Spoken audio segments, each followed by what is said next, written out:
Hi, it is Soulprint Intuitive Tarot. My name is Cindy and it is September 25th. Okay, so this thing better have sound or I'm going to lose my mind, because literally we would record, there would be no sound, we would test it, there was sound. We would record, there was no sound, we would test it, there was sound. At some point, I'm going to have to figure out why it is that the universe would not let me tell you that Nancy Pelosi's, announcement was going to be about impeaching the president. Why the universe didn't want me to tell you that things were going to start moving like, firecrackers. And why the universe decided that the information that I was receiving about how Trump was going to be reacting shouldn't be provided. So anyways, I am going to, so everybody knows what has happened. Everybody knows that Nancy Pelosi has said, okay, we are now officially starting an impeachment inquiry. They feel very strongly that the conversation that he had with Ukrainian Prime Minister Zelensky is absolutely some sort of a quid pro quo, irrelevant. It is a high crime misdemeanors. You have some of the Republicans still, trying to deflect and distract and say stupid things. But, you've got some of them that are starting to raise their eyebrows and, this isn't so good. Okay, so we know that. We all know that. So I thought what I would do this morning, because I have like about 102 questions that I want to ask about this. So I thought I would do kind of, a quick card layout on some of my top questions. Okay, so come on down and let's see what I see. I've got a list of them and hopefully I can get through all of them. And this thing doesn't drag on and on, but you know me, I do tend to yak. All right, come on down. Okay, so the first thing I want to know about is this impeachment inquiry likely to end in an impeachment? The House voting to create or do however they do that, the articles of impeachment, and then vote on those articles. That's what I want to know. Articles of impeachment, articles of impeachment, articles of impeachment. Okay.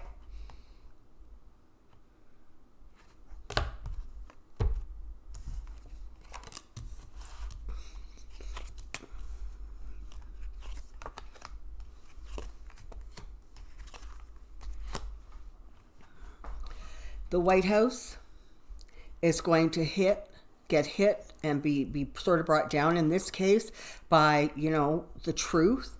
And in this instance, this clearly is Nancy Pelosi wielding that sort of truth and power. This is going to, so this is really interesting. So what's going on is the official impeachment inquiry seems to be focusing really strongly on this conversation with Russia and what happened, with Ukraine, and what happened within that conversation and how that dialogue went. However, the six different House, the inquiry people, like the Department of, no, I'm getting this wrong, like the House Judiciary Committee, the House Intelligence Committee, the House Finance Committee, they are all continuing their investigations. And it's not exactly clear yet how that's going to come together. But this is indicating that when they finally do draft those articles of impeachment, it's going to be an interesting blend. So it's almost as if, like, I'm hearing the and I think it's actually sort of a bit of a legal phrase, sort of past actions, behavior of past actions, and what they, previous bad acts, I think is the phrase I'm looking for. So it's almost as if they're going to say, he did this during the conversation with Russia, with the Ukraine. And why do I keep saying Russia? Obviously, there's a connection there too. But during that conversation, he did this. And it's not surprising that he did this, because we also have this and this and this example when the behavior was very similar. So a bunch of the stuff that we have been looking at and rolling our eyes about and saying, my God, why does this not move this thing forward? It's now going to be incorporated into the complaint, okay? And so these literally are the articles of impeachment. I don't know if there are literally 8 of them, but I for sure see 4 or 5 of them. So it looks definitely like that is going to actually turn into articles of impeachment.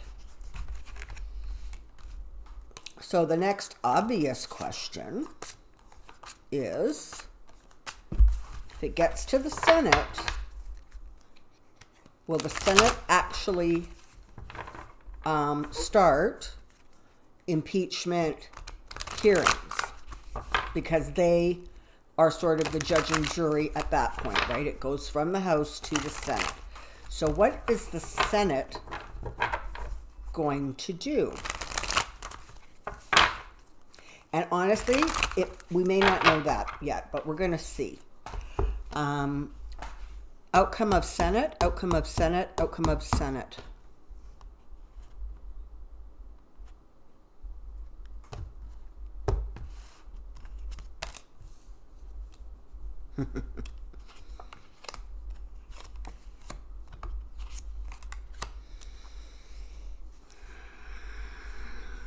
So this is really interesting.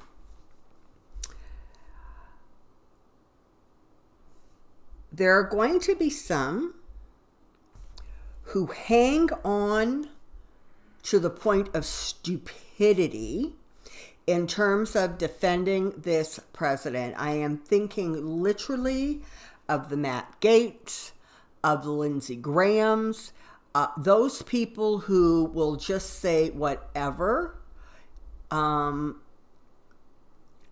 continue to defend him. But there are going to be some who, as this information comes out, are going to start getting very, very nervous about so blatantly voting against a situation where impeachment really is called for and not doing that. So at some point, there's going to be concern about, I got to save my own skin before I'm the one that kind of gets excommunicated and exiled and shunned because I'm trying to defend something that frankly is indefensible. So, and the other thing to remember in this is that there are, and there's my Nancy Pelosi card again. So there are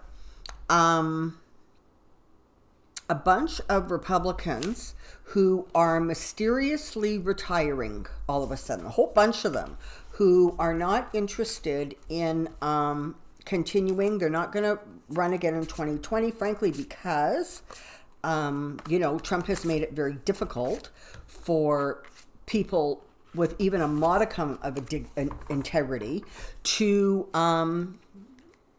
continue to kind of stay in the race. So what happens if those people decide they all want to get on the right side of history and they decide, I'm not going to defend this president. I'm not running again. Maybe I'll just do what saves my name and my reputation.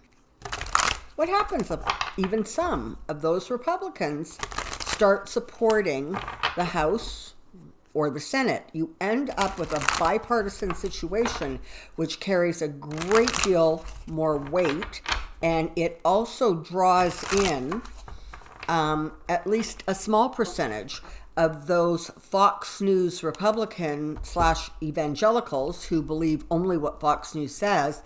At some point, even they're going to start to get actual snippets of reality. All right. Next question.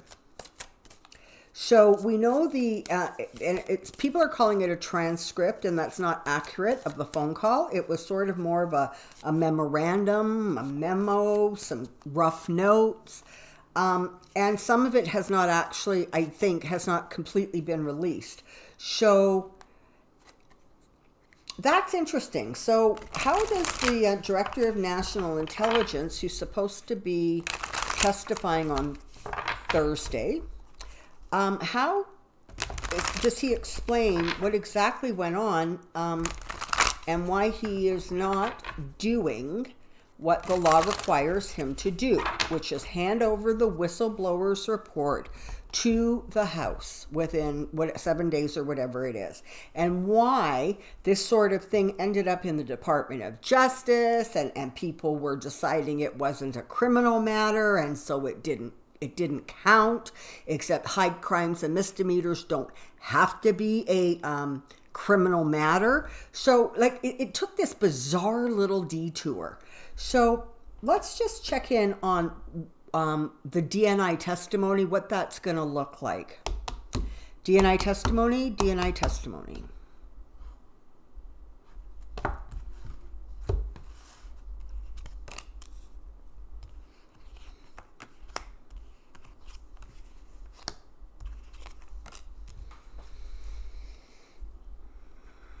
Well, the long and short answer is I was told not to. I was told to back off.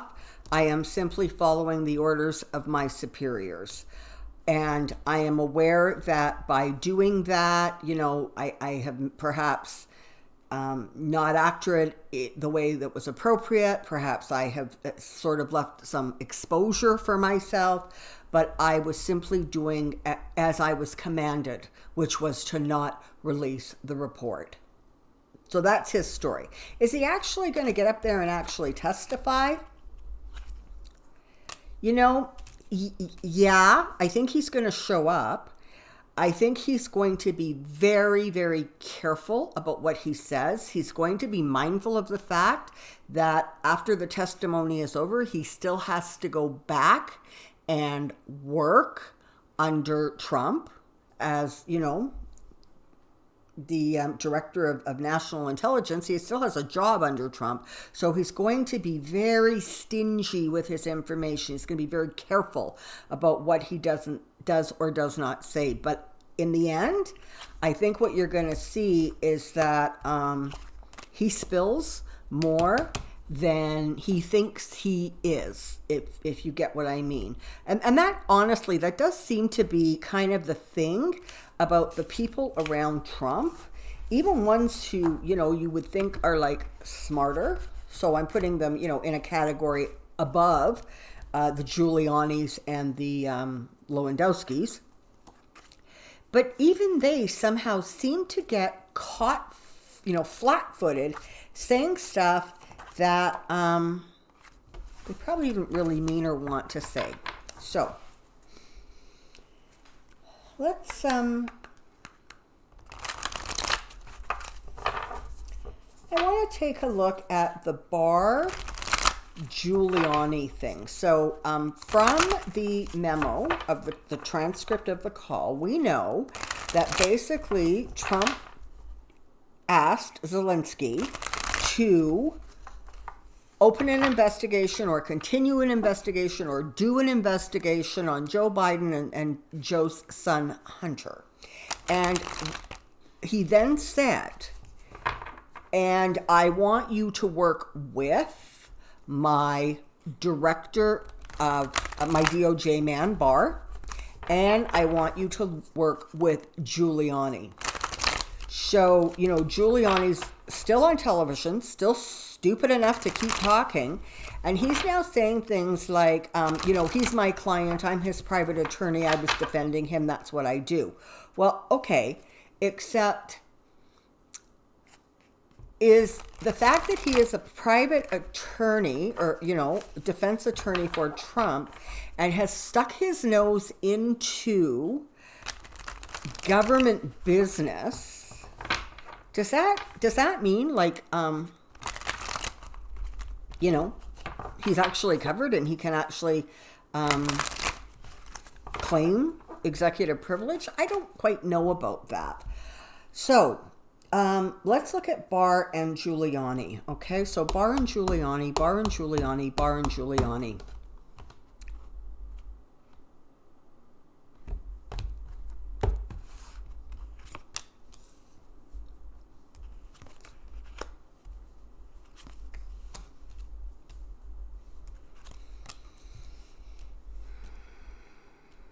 Okay.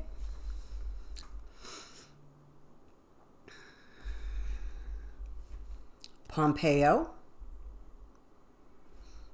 Barr,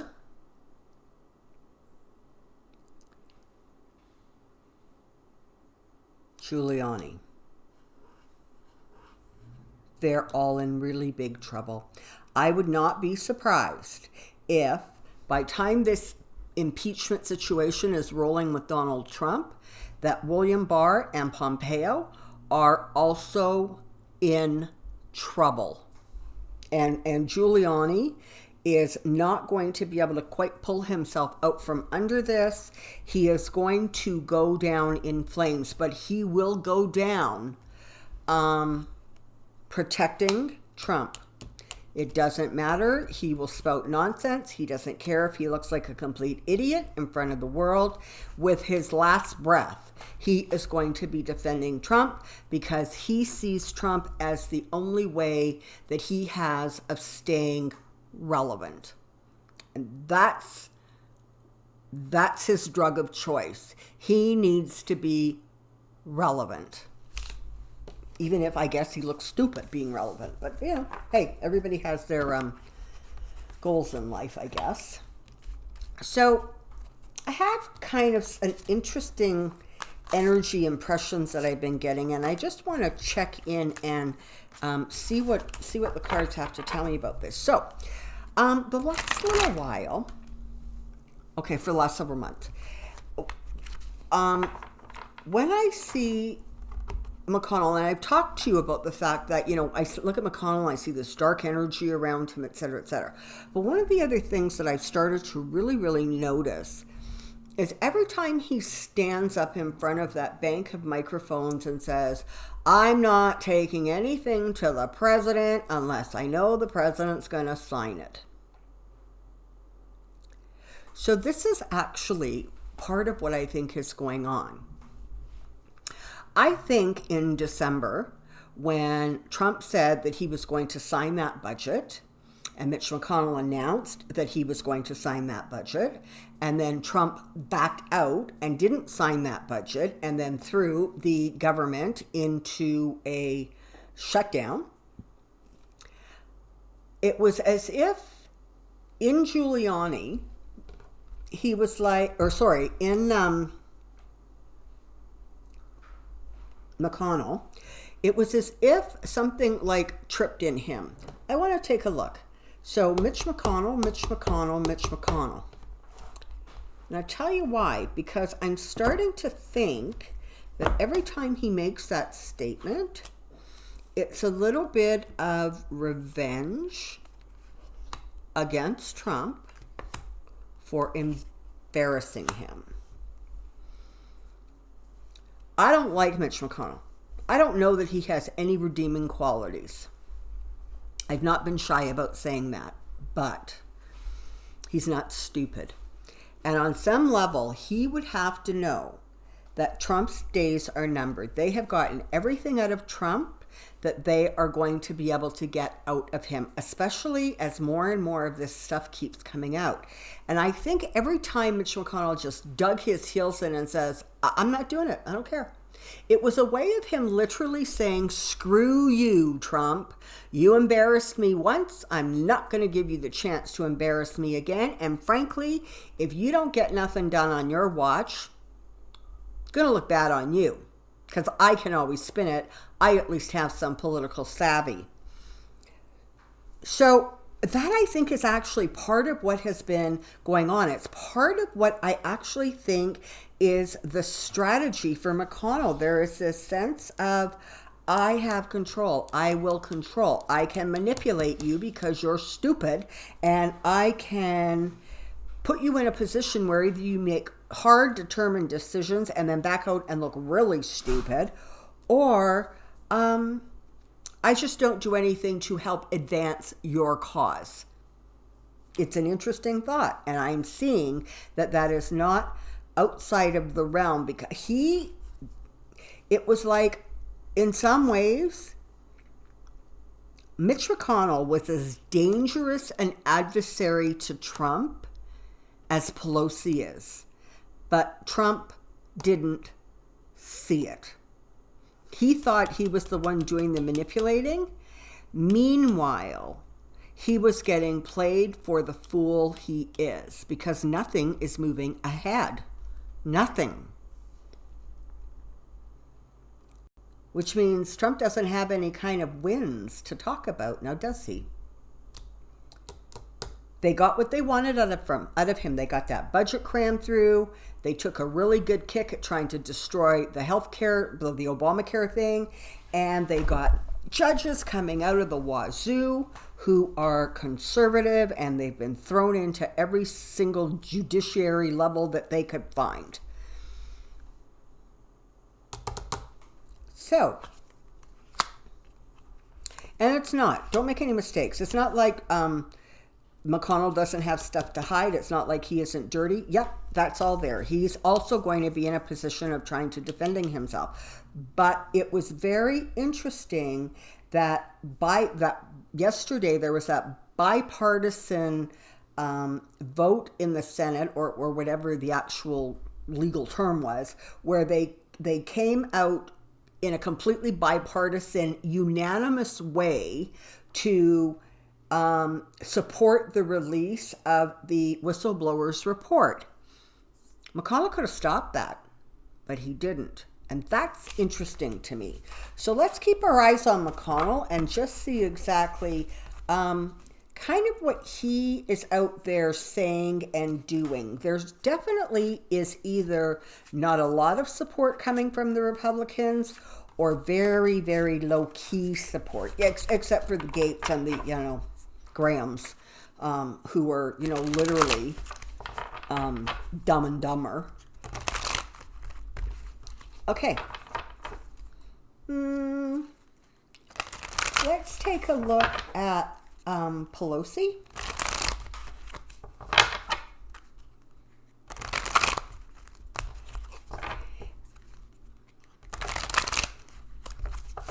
He should not have made that statement that Nancy Pelosi can't touch me. She doesn't know how to handle me. Yeah, I guess she got handled big time, buddy.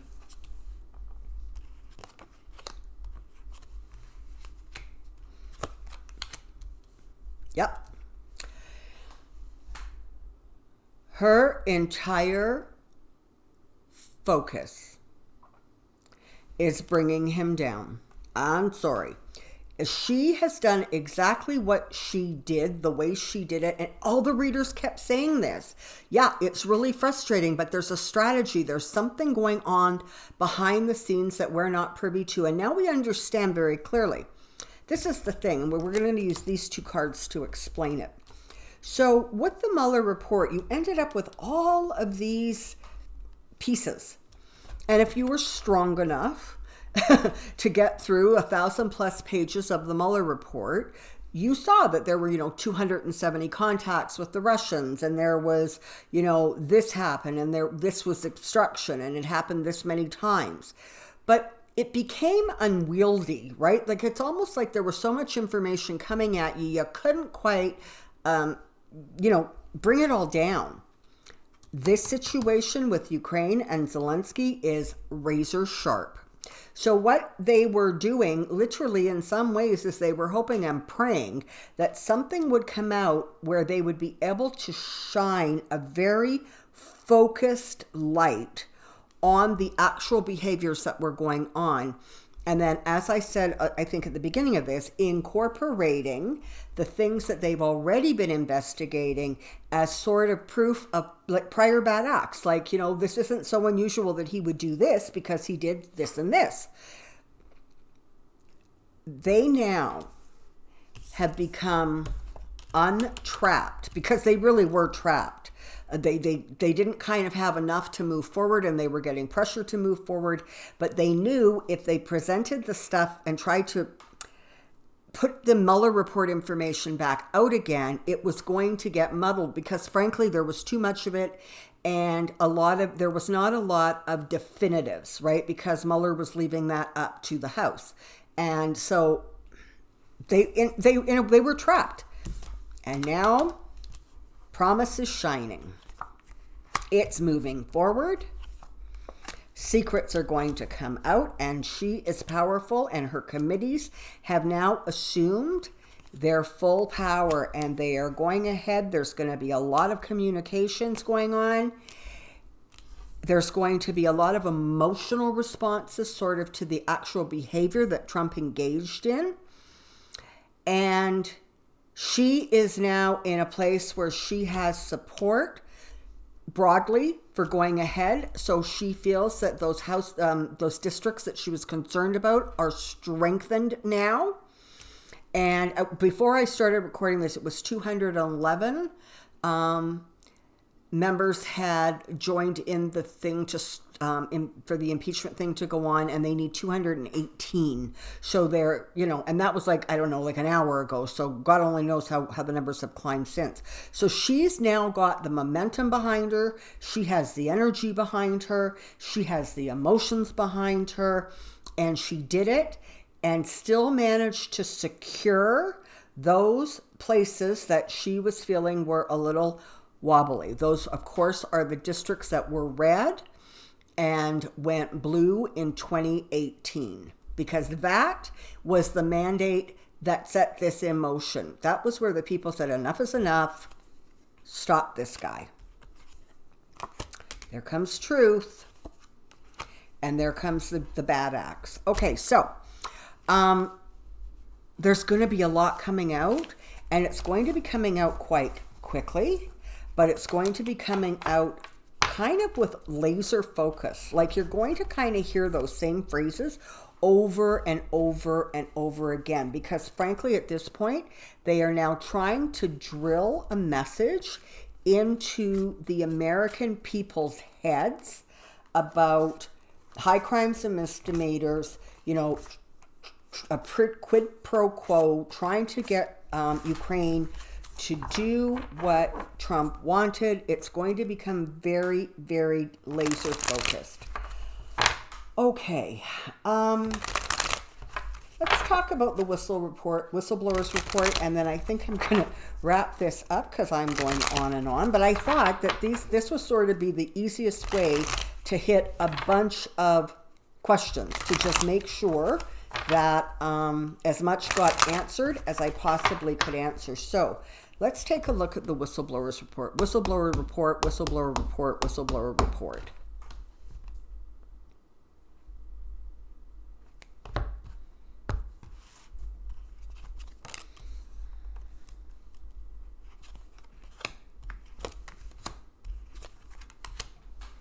It's coming out. It is going to, everybody is just completely focused on this one conversation with Ukraine. There were other things that happened. There were other instances that have not yet been spoken about. They're going to come to light. I wouldn't even be surprised if there was some information, not maybe from the whistleblowers report, but as a result of some of the things that are uncovered in that report about that mention Russia and Saudi Arabia. I do not know in what capacity, but you got to figure it's going to make Trump look like the thief and the criminal and the contemptible being he is. And be careful of this. Be careful of this. Barr is going to try to pull the same stunt with this whistleblowers report that he did with the Mueller report. Watch for it. Be mindful of it. He's going to try to get his information out there a day or two ahead or 5 days ahead or whatever it is, because he wants to put the Department of Justice spin on it. Because even though he's actually honestly going to be targeted for impeachment, he still is so beholden to Trump, he will not back down in his defense of him. Watch for it. I don't trust William Barr to be a straight shooter or an honest dealer. He is going to try to manipulate the story. He was successful doing it with the Mueller report. You would have to be a complete fool to think he wouldn't try it again over this situation. Okay, so if I had some champagne, which I don't, I would raise my glass to the people of America and say Nostrovia, which is the Ukrainian cheers. This is a good news day. It was a good news day yesterday. Buckle up. It's going to get busy. There's going to be stuff coming at you. Trump is going to be spinning so fast. He's going to look like one of those crazy little top things that used to spin around. Like he's not even going to be making sense anymore. Barr is in trouble. Pompeo is in trouble. Giuliani is in trouble. This was the crack that we were waiting for. This was the crack that is going to bring down that unstable foundation and welcome tower. Take care, people. I will see you tomorrow, bright and early, I'm sure. I hope you have found this enjoyable. And again, I thank you so much for your support and your kind words. I really do appreciate them. The likes, the subscribes, it's all brilliant. Thank you, thank you, thank you. Until tomorrow, take care. Be well. See you real soon now. Bye.